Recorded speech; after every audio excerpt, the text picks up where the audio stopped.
대포동 교회 여러분 안녕하십니까? 이제 우리 좀 많이 친해졌죠? 오늘 강의 주제는 마르코 복음서에 관한 것입니다.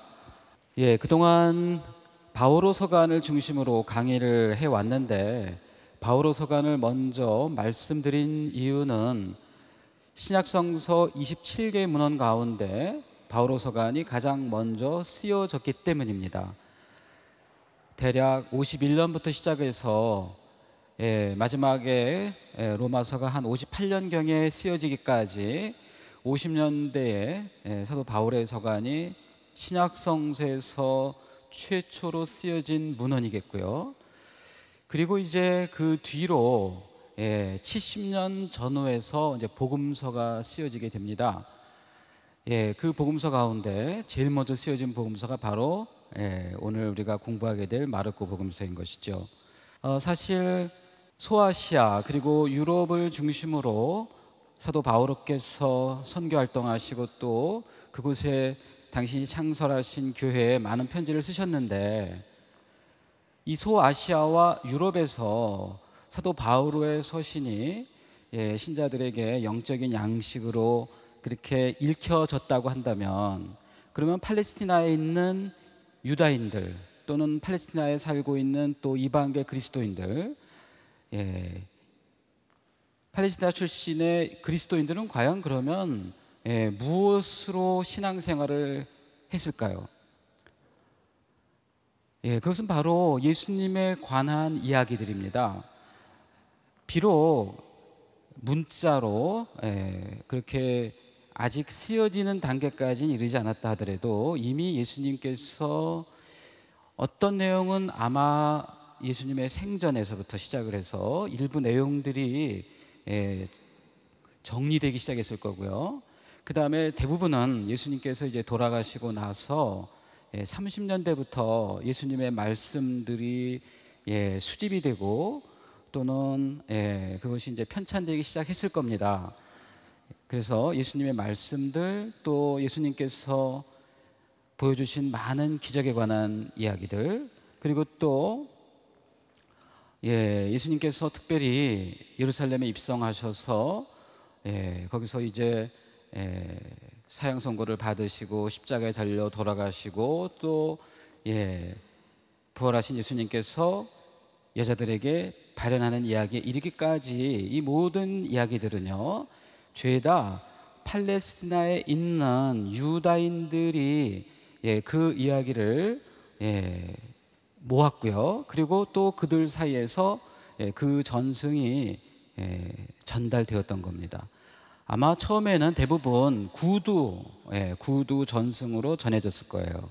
이제 그러다가 구두 전승이 시간이 지나면서 점점 이제 문자로 정착되기 시작했을 텐데, 아마도 예수님의 말씀집, 어록이라고 합니다. 어록이 이미 40년대, 50년대에 그렇게 아마 글로 편찬되었을 것으로 보고요. 자, 이렇게 예수님 생존에서부터 특별히 예수님 돌아가시고 나서 집중적으로 수집되었던 예수 전승, 이 예수 전승이 마침내 복음서 안에 들어오게 된 겁니다.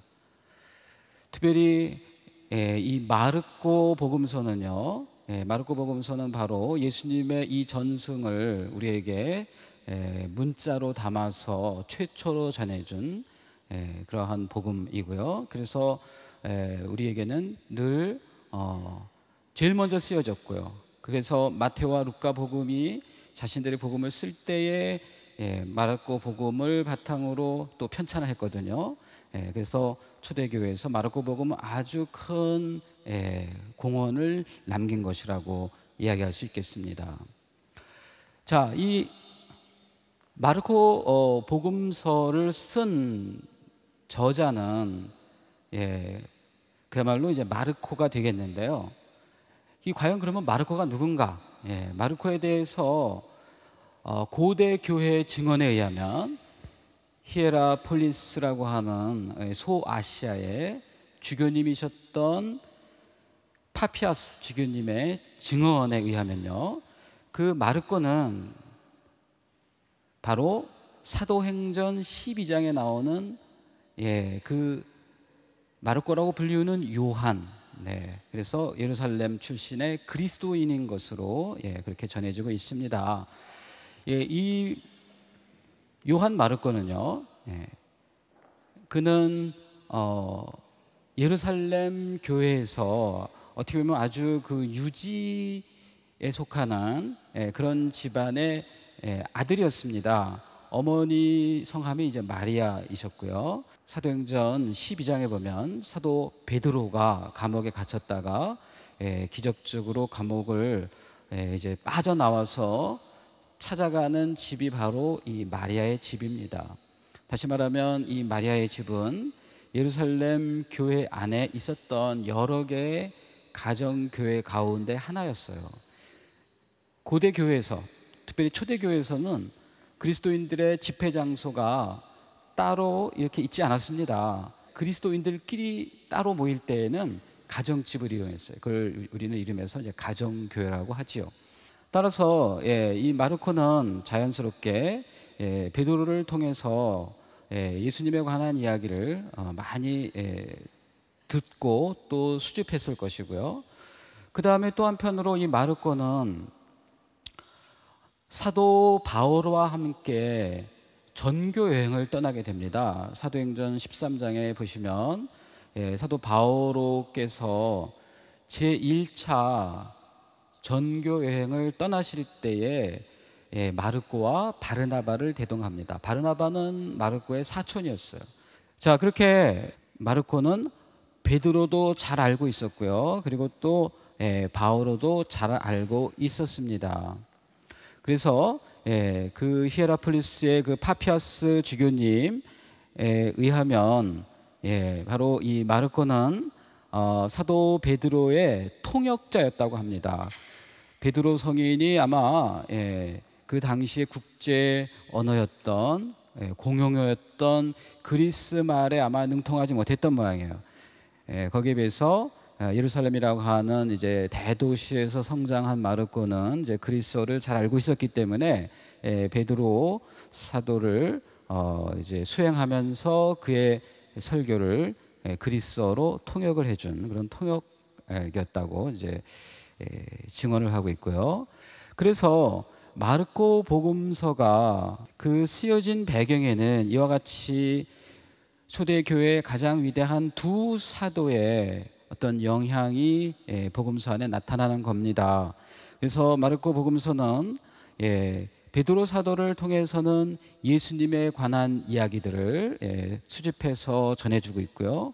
그리고 동시에 마르코 복음사가는 그가 바오로 사도의 동역자였다고 하는 점에서 바오로 사도가 가지고 있는 신학, 특별히 그의 십자가의 신학, 그리고 또 이방인의 사도로서 바오로 사도가 이방인들에 대해서 보여줬던 그런 개방적인 자세, 이런 것들이 고스란히 마르코 복음사가에게 영향을 미쳤던 겁니다. 그래서 마르코 복음사가는 특별히 자신의 복음 안에서 십자가를 무엇보다도 강조하고요.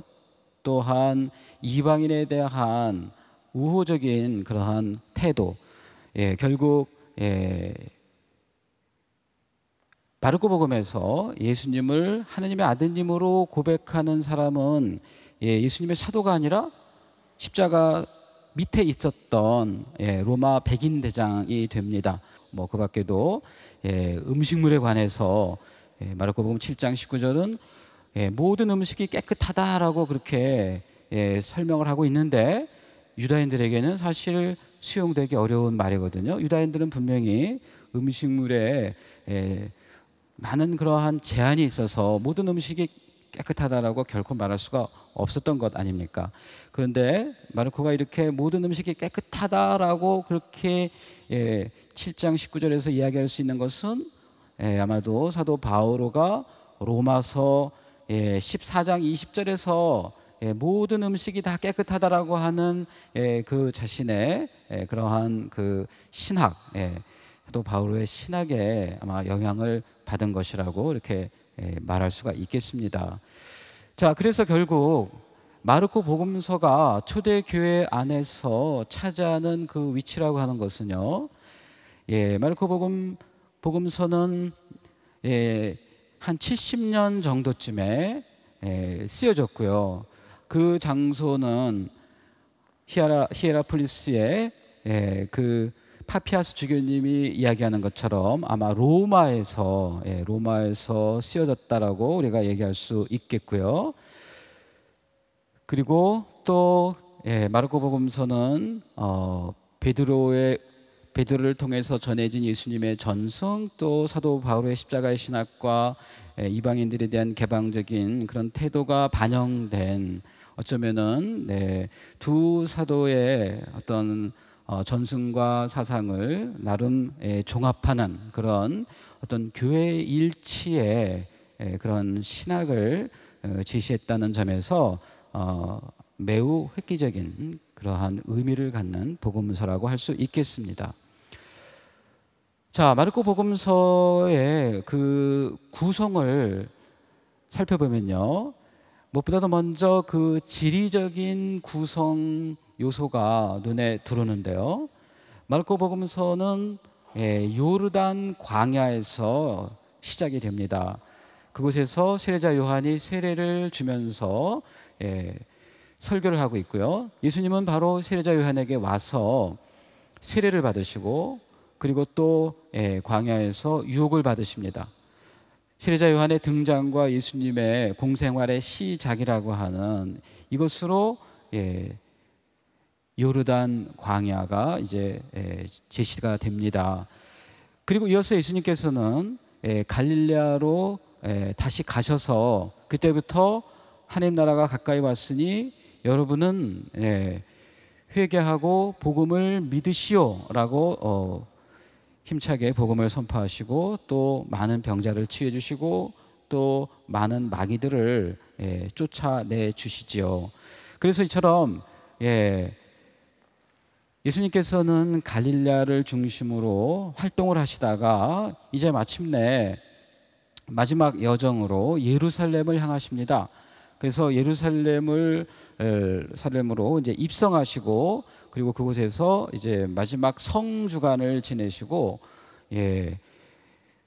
성 목요일 저녁에 최후의 만찬하시고, 이제 금요일 오후에 십자가에 달려 돌아가시고, 그리고 일요일 새벽 이른 아침에 여자들이 빈 무덤을 발견하고, 그리고 이제 거기서 흰 옷을 입은 사람에게 예수님은 부활하셨고 제자들에게 가서 이 소식을 전하고 갈릴레아에서 만날 수 있도록 그렇게 준비하여라, 이런 전가를 받는 것이죠.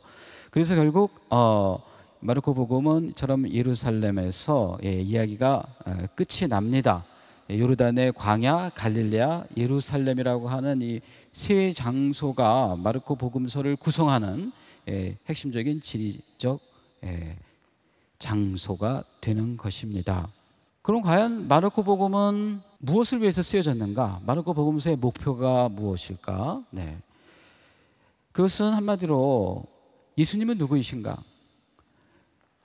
예수님이 누구이신가를 우리에게 선포하고 또 소개하는 데 바로 마르코 복음서의 근본 목표가 있다고 하겠습니다. 예수님은 다름 아니라 메시아 곧 그리스도이시고 하느님의 아드님이시다, 이렇게 1장 1절에서 선언하고 있습니다. 사실 당시에 그 유다교 안에서는요, 그리스도는 반드시 하느님의 아들이어야 할 필요는 없습니다. 다윗 가문의 후손이라고 하는 그러한 전통적인 기대가 있었지만 그리스도는 사실 한 인간일 수도 있는 거예요. 그러나 마르코 복음서에서 예수님은 그리스도이시되 한갓된 인간이 아니라 바로 하느님의 아드님이시다라고 그렇게 이야기를 하고 있습니다. 예수님은 바로 그리스도이시면서 동시에 하느님의 아드님이시다라고 하는 예수님의 신원, 이것을 우리에게 선포하는 것이고요. 또 한편으로 그럼 어떻게 해서 예수님이 그리스도이시고 하느님의 아드님이신가? 어떠한 과정으로 도대체 예수님께서 그러한 신분을 과연 지니게 되셨는가, 그 이야기를 우리에게 들려주고자 하는 것이 바로 마르코 복음서의 이야기인 것입니다. 그 예수님이 과연 우리에게 선포하신 복음, 하느님 나라죠. 하느님 나라가 가까이 왔다라고 하는 복음, 그리고 또 그리스도이시고 하느님의 아드님이신 예수님께서 많은 이들을 위해서 목숨을 몸값으로 내어놓으시고, 그리하여 그분을 통해서 우리가 구원을 받게 되었다라고 하는 그러한 그 복음, 예수 그리스도에 관한 복음, 이것이 바로 이제 마르코 복음서가 우리에게 제시하고자 하는 핵심적인 내용인 것입니다. 그리고 이에 곁들여서 예수께서 보여주신 그 주님의 길은요, 무엇보다도 예수님이 가시는 그러한 주님의 길이시되 아울러 예수님을 따르는 모든 제자들이 가야 하는 길이기도 하다라는 점이겠습니다. 주님의 길은 예수님의 길이요, 또 아울러 예수님을 따르는 자들이 또 가야 하는 길이다. 이것을 마르코 복음서가 우리에게 이야기하고자 하는 것입니다. 그리고 이제 이어서 우리는 그렇다면 과연 마르코 복음서는 예수님께서 그리스도이시고 하느님의 아드님이시고 그분이 선포하신 하느님 나라의 그 도래에 관한 기쁜 소식, 그리고 그분이 기적을 행하시고 마귀를 쫓아내시고 그리고 마침내 십자가에 달려 돌아가시고 부활하시는 이 일련의 모든 주님의 이 여정을 그럼 어떻게 효과적으로 우리에게 전달할 수 있겠는가 할 때에 마르코 복음사가는 이것을 구약 성경을 이용해서 우리에게 전달하고 있다는 것입니다. 그래서 그야말로 예수님에 관한 이야기를 그저 풀어내는 것이 아니라 구약 성서라고 하는 하느님의 약속과 하느님의 계약이 들어있는 그러한 그 말씀, 구약의 그 말씀을 바탕으로 예수님에 관한 이야기를 우리에게 풀어주고 있다는 거예요. 그래서 구약 성경을 그리스도론적인 관점에서 해석을 해서 제시하고 있는데, 마르코 복음사가가 우리에게 주로 사용하는 구약 성경의 대목들은 뭐냐 하면 이사야서, 그리고 이제 스가랴서, 또 시편들이 됩니다. 그 중에서도 이사야서가 가장 중요한데요. 사실 그 이사야서의 기본 구조가 마르코 복음서의 기본 구조를 이해하는 데 결정적인 역할을 합니다. 즉 뭐냐 하면, 여러분들 그 이사야서는요 어떠한 배경에서 쓰여졌냐면, 이사야서는 이스라엘 백성이 그 바빌론의 유배를 가기 전부터 시작해서 특별히 유배 중에 있을 때에 이사야 예언서가 이제 백성들에게 이스라엘의 그 포로로 잡혀온 그 사람들이 마침내 해방이 돼서 본토로 귀환하리라고 하는 그런 기쁜 소식을 이제 전해주고 있는 것이고요. 또 본토로 귀환한 다음에도 여전히 뭐랄까요, 그 폐허 속에서 다시금 그렇게 일어서야 하는 그 귀향민들에게 또다시 새로운 희망을 고취시키는 그러한 복음을 선포하고 있는 것입니다. 이사야의 이러한 그 어떤 시대적인 배경, 또 유배 중에 있는 이스라엘 백성에 대한 어떤 그 해방 깊은 소식, 이런 것들이 예수님이 말씀하시고자 하는 그 하나님 나라의 기쁜 소식을 효과적으로 전하는 하나의 틀, 수단으로 이용이 되고 있다는 겁니다. 즉 이사야는 이스라엘이 바빌론의 유배를 가게 된 것은 바로 이스라엘이 지은 죄 때문에 그런 것이고요. 그러나 이제 유배를 경험함으로써 죄값을 치르고, 즉 복역 기간이 끝나고 이제 하느님의 은총으로 그들이 본토로 귀환하리라고 하는 걸 이야기합니다.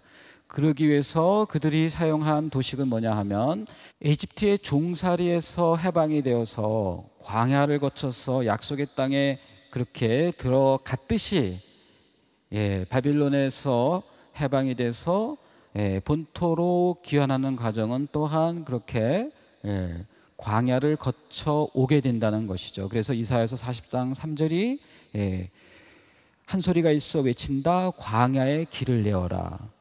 바로 이것을 우리 복음서가 서두로 시작으로 삼고 있는 겁니다. 세례자 요한은 광야에서 외치고 있죠. 너의 길을 닦아 놓으리라. 너희는 주님의 길을 마련하여라. 이렇게 이사야서에 나와 있는 그러한 패턴에 따라서 세례자 요한도 광야에서 주님이 오시는 길을 준비하고요. 또한 세례자 요한뿐만 아니라 세례자 요한의 설교를 듣는 모든 사람들이, 독자나 청중이나 모든 사람들이 또한 함께 주님의 길을 준비하도록 그렇게 촉구하고 있는 것이죠. 자, 그래서 그 이사야 예언서에서는요, 그처럼 광야를 통해서 주님이 오시고, 그래서 유배를 갔던 이스라엘 백성이 광야를 통해서 다시금 예루살렘으로 복귀를 하고요. 이러한 과정이 사실은 마르코 복음의 지리적인 그 여정과 일치하고 있습니다. 그리고 또한 이사야서는요, 이제 본토로 귀환한 귀환민들에게 하나님께서 새 하늘과 새 땅을 열어주시고, 또 이방인들이 시온으로, 예루살렘의 시온으로 순례하러 온다라고 하는 그러한 말씀을 전해주고 있는데, 마찬가지로 마르코 복음서는 새 하늘과 새 땅이 그러면 과연 어떻게 열리는가?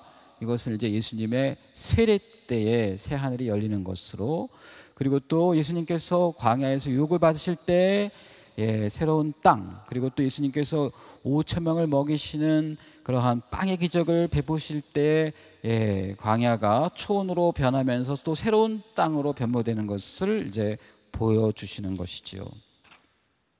그런가 하면 또 이사야 예언서가 얘기한 것처럼 이제 유다인들만이 아니고 이방인들이 하느님께 초대를 받아서 시온으로 순례를 오고, 또 하느님께서 맛있는 그런 음식으로 잔치를 베푸셔서 모든 백성들이 하나님이 베푸시는 그 잔치에 참여하면서 그렇게 기쁨을 나눈다라고 하는 그런 이사야적인 전망이 바로 이제 마르코에도 그대로 이제 반영이 됩니다. 그래서 예수님께서는 유다인들을 위해서 5천 명을 먹이시는 기적을 행하시고 난 다음에는 또 이방인들을 위해서 4천 명을 먹이시는 기적을 행하심으로써 예수님은 참으로 유다인들뿐만 아니라 이방인들까지도 포함해서 모든 사람들을 당신의 풍요로운 그러한 잔치에, 하나님 나라의 잔치에 초대하시고 그들을 그렇게 배불리 먹이면서 기쁨을 나누게 하셨다라고 이제 마르코 복음서는 이야기하고 있는 것이지요.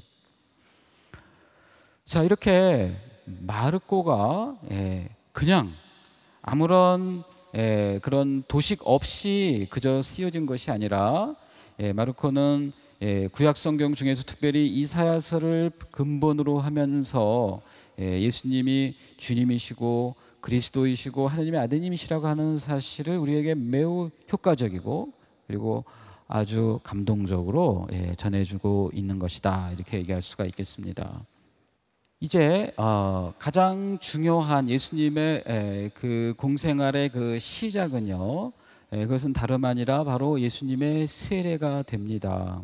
그래서 이제 예수님의 세례 이야기부터 예수님의 여정을 함께 따라가 보고자 합니다. 세례자 요한이 광야에서 세례를 베풀고 또 주님의 길을 마련하라고 그렇게 백성들을 가르치고 있을 때에 예수님께서 갈릴리아 나자렛에서부터 요르단 강에까지 먼 길을 여행하시고 요한에게 이제 세례를 받으셨습니다. 예수님께서 세례를 받으셨을 때 나타난 매우 특이한 현상은 무엇보다도 예수님께서 물속에 풍덩 들어갔다가 나오실 때에요, 하늘이 갈라졌다라고 하는 것입니다. 하늘이 갈라졌다라고 하는 이것은 무엇을 의미하는가? 글자 그대로 하면 사실은 하늘이 찢어졌다라고 그렇게 번역할 수가 있습니다. 이것은 바로 이사야서 63장 19절에 나오는 그 대목을 암시하고 있는데요. 네. 아, 당신께서 하늘을 찢고 내려오신다면, 이렇게 이사야서 63장 19절이 하나님을 향해서 애타게 기도하고 있습니다. 즉 이스라엘 백성이 하나님 없는 백성처럼 되고 말았다는 겁니다. 이스라엘의 불행, 이스라엘의 절망, 이스라엘의 고통은요, 그들이 하느님 없는 백성이 되었다는 그러한 표지이거든요. 그래서 그들은 고통 중에서 또 그리고 역사적인 그러한 그런 질곡 속에서 하느님이 이스라엘 백성을 위해서 무엇인가 행동해 주시기를 간절히 기도합니다. 근데 하느님은 하늘에 계시기 때문에 이스라엘 백성에게 다가오시기 위해서는 하늘을 찢고 내려오셔야 되는 거예요. 그래서 하늘을 찢고 내려오소서라고 기도를 했는데, 바로 이사야서가 말한 그 기도 내용이 어쩌면 지금 예수님의 이 세례 때에 실현된 것이라고 볼 수 있습니다. 하늘이 찢어지면서 그 낡은 하늘은 이제 없어지고요, 새로운 하늘이 등장하죠. 이사야서 65장에 말하는 것처럼 나 이제 새 하늘을 창조하리라. 예수님의 세례 때 이제 낡은 하늘이 찢어지고 그리고 새로운 하늘이 드러났다는 겁니다. 이제 새로운 세상이 시작되었다는 겁니다. 그런 새로운 세상의 시작은 무엇과 더불어 이루어지냐 하면 바로 성령의 활동과 함께 이루어집니다. 성령께서 예수님께 내려오십니다. 비둘기처럼. 이것은 아마도 비둘기 모양으로 말하는 건 아니고요, 마치 비둘기가 내려오는 것처럼 그렇게 예수님께 성령이 내려왔다라고 하는 것을 말합니다. 비둘기의 동작을 말하는 것이지 비둘기 자체와 비교되는 것은 아니라고 해석할 수가 있습니다. 그래서 마치 어미 비둘기가 이제 새끼 비둘기를 향해서 빙빙 돌면서 새끼 비둘기를 보듬어 주기 위해 내려오는 것처럼 그렇게 이제 성령이 예수님을 향해서 내려옵니다. 이처럼 새 하늘이 열리고요, 그리고 성령께서 예수님께 내려오면서 하늘로부터 음성이 들립니다. 그것은 너는 내가 사랑하는 아들, 내 마음에 드는 아들이다. 이 대단히 짧은 말 안에는요, 너무나 많은 이야기들이 담겨져 있습니다. 무엇보다도 먼저 예수님은 단도직입적으로 하느님의 아드님으로 선언되고 있습니다. 너는 내 사랑하는 아들. 그런데 그냥 이 아들이라고 하는 이 말은요, 그야말로 이 구약성서의 맥락에서 볼 때는 이것은 특별히 메시아에게 주어지는 그러한 칭호이기도 하다 이겁니다. 즉 시편 2편에 보면, 시편 2장 7절에 보면 너는 내 아들, 이렇게 말씀하시는 내용이 있는데, 결국 이스라엘의 왕이 그 즉위를 할 때에 이스라엘의 왕은 이제 하느님의 아들로 그렇게 이제 선언이 됐던 것입니다. 그리고 이러한 그 표현에 사랑하는이라고 하는 말이 붙어 있는데, 사랑하니라는 말은 이것은 특별히 창세기 22장에 아브라함이 그 이삭을 가르치는 말이기도 합니다. 이삭을 바로 아브라함의 사랑하는 아들이라고 하나님께서 표현하고 계시죠. 네가 사랑하는 아들 이삭을 나에게 바쳐라. 그래서 사랑하느라는 말은 이처럼 이삭을 염두에 두는, 또 간접적으로 가르치는 그러한 표현이라고 할 수 있습니다. 그래서 예수님은 시편 2장 7절에 나오는 그러한 어떤 메시아로서 그렇게 선언이 되면서 동시에 이삭에게 적용되었던 사랑하는 이라고 하는 단어가 붙죠. 그럼으로써 어쩌면 예수님도 이삭이 하나님의 말씀에 따라 그렇게 재현 되듯이 예수님도 앞으로 십자가에서 당신을 그렇게 바쳐야 하는 그러한 그 소명을 가지고 있음을 또한 암시한다고도 볼 수가 있겠습니다. 그리고 또 이어지는 내용은 내 마음에 든다라는 표현이 있죠. 아들은 아들인데 내 마음에 들어요. 이 내 마음에 든다는 말은 바로 이사야서 43장에 나오는 그 야훼 하느님의 종에게 붙여지는 그러한 형용사입니다. 따라서 이 짤막한 말씀 안에 예수님께서는 메시아로 선언이 되되 그 메시아는 무엇보다도 하느님의 아드님이시고 또 그것은 바로 사랑받는 아드님이실 뿐만 아니라 또 그 마음에 드는 아드님이시로서 이제 예수님은 이삭처럼 자신을 재현하시는 그러한 소명이 여기서 암시되고요. 또 동시에 예수님은 주님의 종으로서 그 사명을 또 받으셨다는 것이 암시되고, 그러면서 동시에 예수님은 하느님의 아드님이라고 하는 사실이 선포가 되는 것입니다. 아까 말씀드린 것처럼 구약 성경에서는 메시아가 하느님의 아드님이다라고 하는 데에서 뭐 문제가 없었습니다만 1세기 유다교에서는요 하느님의 아드님이라고 하는 말을 굉장히 조심스럽게 씁니다. 왜냐하면 주변에 많은 종교에서 그야말로 그 그리스 종교 또는 로마 종교에서요 저마다 신 또는 신의 아들을 자처하는 인물들이 너무나 많았어요. 그들의 종교는 다신교이거든요. 그래서 이제 유다인들은요 그러한 주변의 다신교를 염두에 두면서 메시아가 하느님의 아들이다라는 말을 이제 잘 쓰지 않게 됩니다. 자칫하면은 이것이 유다이즘의 아주 중요한 특징이라고 할 수 있는 유일신 사상, 하느님은 오직 한 분뿐이다라고 하는 유일신 사상을 혹시라도 흠을 줄 수가 있기 때문에 1세기 유다교에서는 메시아가 하느님의 아들이다라고 하는 것이 자연스럽게 그렇게 인정되는 것이 아니었던 겁니다. 하느님의 아들은 이제 대단히 이제 특별한 의미를 지녀서 그 말을 아주 사용하기를 꺼려했습니다. 그러나 마르코복음은 바로 예수님이 메시아일 뿐만 아니라 하나님께서 사랑하시는 당신의 종일 뿐만 아니라 무엇보다도 그분의 사랑하는 아들이다라는 사실을 강조합니다. 따라서 아까 우리는 어떻게 해서 예수님이 메시아이시고 하느님의 아드님이신가라는 질문을 했었는데, 예수님의 이 세례 사건을 본다면요 이것은 바로 하느님께서 그렇게 계시해 준 결과인 것입니다. 어떤 인간들이 예수님을 메시아로 추대한 게 아닙니다. 인간들이 예수님을 하느님의 아들이라고 예수님을 신격화한 것이 아니에요. 굉장히 중요한 것입니다.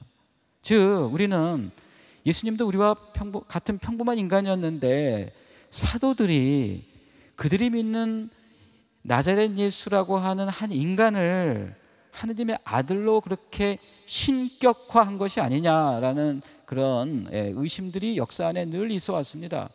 초대교회에서부터. 그러나 마르코가 우리에게 명백하게 보여주고자 하는 것은 예수님이 그리스도이시고 예수님이 하느님의 아들이라고 하는 것은 어떠한 인간적인 개입의 결과가 아니라 어떠한 불순한 어떤 음모나 시도가 아니라 이것은 오로지 하느님이 보여주시는 계시에 의한 것임을 이 복음서의 시작에서부터 보여주고 있다는 것입니다. 그런데 아주 중요한 것이 바로 이것입니다. 예수님께서 하느님의 아드님이라고 하는 이 사실을 지금까지 알고 있는 사람은 누굴까요? 예수님 혼자만이에요. 왜냐하면 이 계시의 말씀은 예수님에게만 들리는, 그래서 2인칭으로 너는이라고 표현되고 있는 거예요. 따라서 예수님 주변에, 그리고 세례자 요한을 포함해서 다른 사람들도 있었겠습니다만 그 사람들은 하늘로부터 들려오는 이 소리를 듣지 못하고 있다는 겁니다. 다시 말하면 그것은 예수님 개인에게 주어지는 하나님의 계시 말씀이었던 거예요. 그래서 마르코 복음서는 여기에서부터 소위 메시아 비밀이라고 하는 그 마르코 복음 특유의 그 주제를 이어갑니다. 여러분들 마르코 복음 곳곳에서 마귀가 나는 당신이 누구이신지 압니다. 당신은 거룩한 분이십니다. 또는 당신은 하나님의 아드님이십니다. 이렇게 폭로하려고 합니다. 다른 사람들한테 예수님이 누구라고 하는 걸 막 드러내려고 해요, 마귀들이.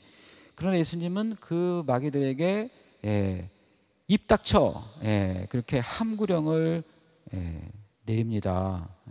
요즘 유행하는 말로 닥치고, 그런 말이죠, 그죠? 그래서 이러한 예수님의 신원이 비밀에 붙여져야 한다는 거, 다른 사람한테 얘기해서는 안 된다라고 하는 이 독특한 이 소재, 이것을 우리는 이름해서 메시아의 비밀이라고 말하고요.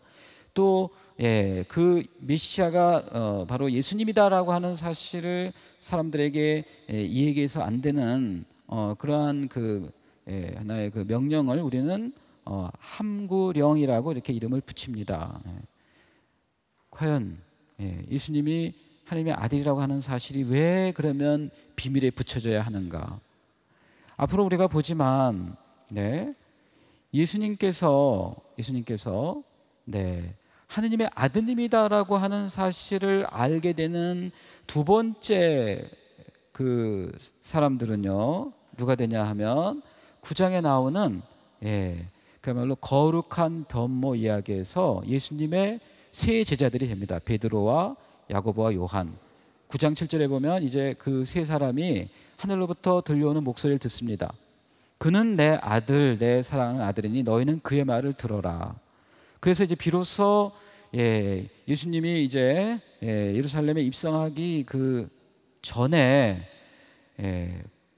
예수님이 거룩한 변모를 제자들 앞에서 보여주실 때 비로소 그 세 명의 제자만이 예수님이 하나님의 아들이라고 하는 계시 말씀을 듣게 됩니다. 그리고 이제 마지막으로 십자가에서 돌아가실 때에 15장 39절에서 이제 예수님이 마지막 숨을 내쉬시고 큰 소리를 내시면서 돌아가시는 모습을 보고 그 밑에 있던 로마 백인 대장이 이분이야말로 하나님의 아드님이셨구나라고 그렇게 이야기합니다. 그래서 이제 예수님이 하나님의 아드님이라고 하는 그분의 그 신원이 다름 아니라 외국인에 의해서, 즉 이방인 로마 백인 대장에 의해서 최초로 고백됩니다. 그렇습니다. 그래서 결국 예수님이 하나님의 아들이라고 하는 이 신원은요, 처음에는 세례 때 예수님에게만 알려지고 그 다음에 두 번째로는 베드로와 야고보와 요한이라고 하는 세 제자에게만 거룩한 변모 때 또 알려지고, 그리고 마지막에 이방인인 로마 백인 대장에 의해서 고백된다고 하는 이 사실, 이렇게 왜 예수님의 이 신원이 비밀로 지켜져야 했고 그것을 사람들은 또 발설할 수 없었는가? 이것이 마르코 복음이 우리 독자들에게 주고자 하는 아주 커다란 어떤 하나의 그 메시지인 겁니다. 굉장히 중요한 거예요. 왜 그랬을까요? 왜 그랬을까요? 그것은요, 그것은 바로 예수님께서 앞으로 이제 보시겠습니다만, 예수님께서 병자들을 치유하시고 마귀들을 쫓아내시고 또 많은 비유로 가르치시고, 그래서 예수님은 뛰어난 그런 능력을 가지신 분으로 나타납니다. 그래서 사람들은 예수님의 그러한 뛰어난 그러한 능력을 보고 예수님께 그렇게 몰려왔고요. 그리고 이제 그 예수님이야말로 이제 메시아라고 그렇게 베드로가 고백하기도 합니다. 물론 하나님의 아들이라고까지는 아직 미치진 못했습니다만, 그런데 마르코 복음사가는 우리에게 무엇을 이야기하고 싶은가 하면, 예수님이 메시아이시고 하느님의 아드님이시라고 하는 이 신호는요, 그분이 마귀를 쫓아내고 병을 치유하시는 그러한 놀라운 능력을 통해서 온전하게 드러날 수는 없다고 보는 거예요. 사실 예수님 당대에도요, 예수님 말고도 마귀를 쫓아내는 구마자들이 있었습니다. 그리고 예수님 말고도 병을 치유하는 그러한 능력을 가지고 있는 치유자들이 있었습니다. 따라서 치유하는 능력과 마귀를 쫓아내는 능력이 예수님을 가장 예수님답게 만드는 요소는 아니었던 거예요. 예수님이 하느님의 아드님이시라고 하는 그 근거는 그러한 인간적인 그런 능력에 기초한 것이 아니다.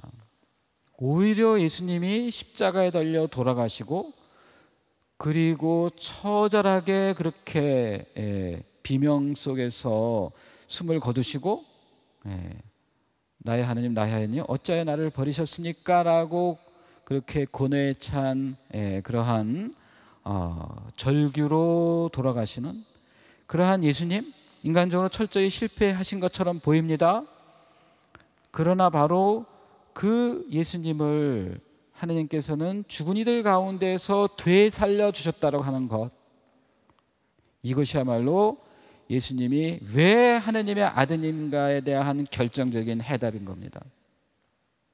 이것은 어떠한 인간도 개입하고 어떠한 인간이 꾸며낼 수 없는 그러한 하느님만의 역사인 겁니다. 아무도 흉내낼 수 없는 기적 수행자와 마귀 추방자는 예수님 말고도 역사 안에 있어 왔습니다. 지금도 있습니다. 그러나 아무도 죽은 이들 가운데서 부활한 사람은 없어요. 그리고 그 부활은 스스로가 부활하는 게 아닙니다. 그것은 바로 하느님께서 죽은 이들 가운데서 십자가에 달려 돌아가신 예수님을 부활시키셨다는 것이죠. 하느님께서 예수님을 세례 때 당신의 사랑하는 아드님으로 선언해 주셨듯이 십자가에 달려 돌아가신 예수님을 그렇게 부활시키시고, 또 당신의 오른편에 앉게 하심으로써 당신과 같은 그러한 권한과 권능으로 영광으로 이끌어 주신 그 하느님의 그러한 놀라운 그 역사하심, 그 역사하심의 근거에서 그리스도인들은 비로소 예수님이 하느님의 아드님이시구나라고 이제 드디어 깨닫고 고백할 수 있게 되었다 이거예요.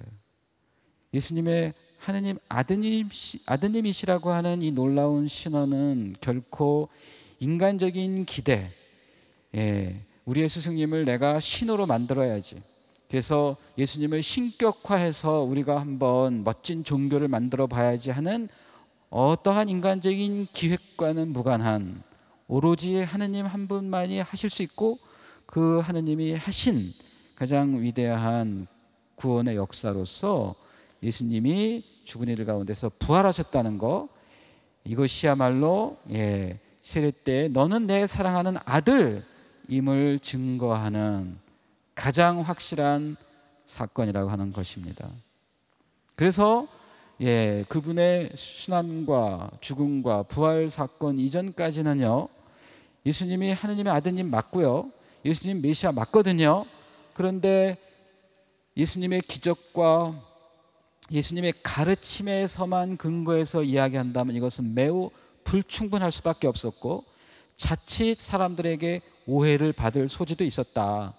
한 위대한 인간을 너희는 신격화한 게 아니냐, 참 위대하시지, 뛰어나시지, 그러나 한 인간이 아니겠냐라고 하는 사람들의 비난으로부터 결코 자유로울 수 없었을 것인데, 그러나 하나님께서는 그분을 죽은 이들 가운데서 부활시키심으로써 이제 그분이 당신의 사랑하는 아드님이라고 하는 것을 결정적으로 보여주셨다 이겁니다.